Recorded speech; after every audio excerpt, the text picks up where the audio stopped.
This medication, called Ilaris Vial, is used to treat certain types of periodic fever syndromes, including cryopyrin-associated periodic syndromes, CAPS, tumor necrosis factor receptor-associated periodic syndrome, TRAPS, hyperimmunoglobulin D syndrome, HIDS/mevalonate kinase deficiency, MKD, and familial Mediterranean fever, FMF.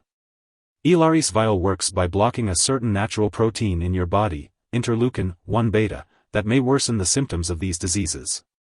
It may help to lessen symptoms such as rash, joint/muscle pain, fever, eye redness, and tiredness.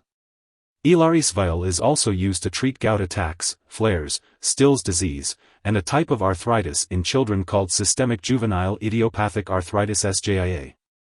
The dosage and timing of Ilaris Vial will depend on the specific condition being treated, so be sure to follow your doctor's instructions carefully. Before starting to use Ilaris Vial, make sure to read the medication guide and patient information leaflet provided by your pharmacist. Your doctor will instruct you on how to inject this medication under your skin, and the dosage and treatment schedule will be based on your medical condition and weight. Make sure to follow your doctor's treatment schedule carefully. If you are using Ilaris Vial at home, your healthcare professional will teach you how to prepare and use it safely. Remember not to shake the vial, and always check the liquid for particles or discoloration before using it. The liquid should be clear and either colorless or a pale brownish-yellow color. Be sure to learn how to store and dispose of medical supplies properly.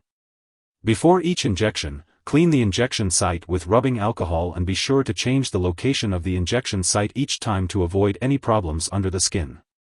Do not inject into skin that is tender, red, or hard, and never reuse syringes or needles. It's important to use Ilaris Vial regularly to get the most benefit from it, unless your doctor tells you otherwise. To help you remember, mark your calendar with a reminder for when you should get the next dose. If your condition does not improve or worsens, be sure to inform your doctor.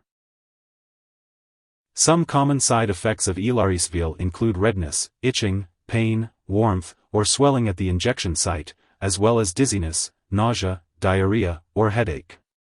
It may also lower your body's ability to fight infections, making you more likely to get serious infections such as pneumonia, bone/joint infections, skin infections, or sinusitis. It may also be harder to fight an infection you already have, so it's important to tell your doctor if you develop any signs of an infection, such as fever/chills, cough, or cold/flu symptoms. While very serious allergic reactions to this drug are rare, it's important to seek medical help if you notice any symptoms of a serious allergic reaction, such as rash, itching/swelling, severe dizziness, or trouble breathing. If you experience any side effects not listed here, you should contact your doctor or pharmacist. Remember, it's important to notify your doctor if any of these effects last or get worse. Always remember that this medication has been prescribed because your doctor has judged that the benefit to you is greater than the risk of side effects. Many people using this medication do not have serious side effects. For more information on possible side effects, you can contact your doctor or pharmacist. Before taking Ilaris Vial, it's important to let your doctor know if you have any allergies or if you've had any immune system problems, infections, or cancer in the past. This medication may cause dizziness, so it's best to avoid alcohol or marijuana while taking it. You should also have a tuberculosis skin test before starting Ilaris Vial, as it can increase the risk of getting infections or make current infections worse. It's important to stay away from individuals who have contagious infections like chickenpox, COVID-19, measles, or the flu. Before getting any immunizations or vaccinations, be sure to inform your healthcare provider that you are using Ilaris Vial.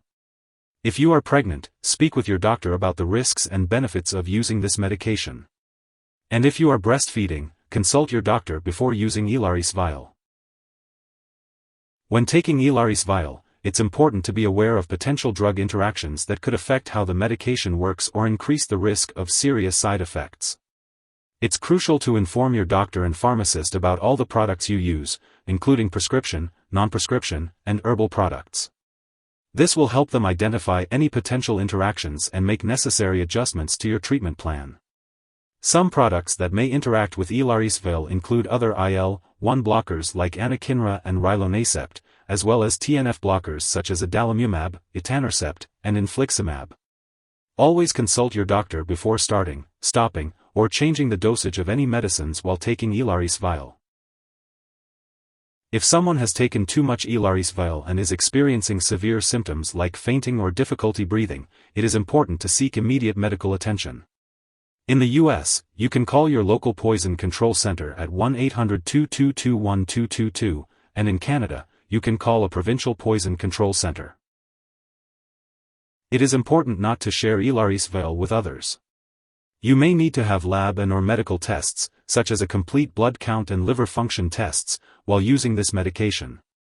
It's important to keep all medical and lab appointments and consult your doctor for more details. Make sure to take each dose of Ilaris Vial as directed by your doctor.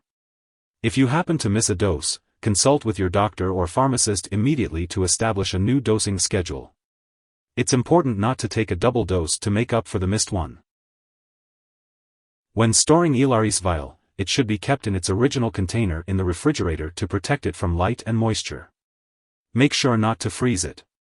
Each vial of medication is for single use only, so be sure to throw away any unused portion. It's important to keep all medications away from children and pets. After mixing the powdered form of this medication, it can be kept at room temperature for up to 1 hour. If it's not used within that time, it should be stored in the refrigerator and used within the time specified in the product instructions. Remember not to flush medications down the toilet or pour them into a drain unless instructed to do so.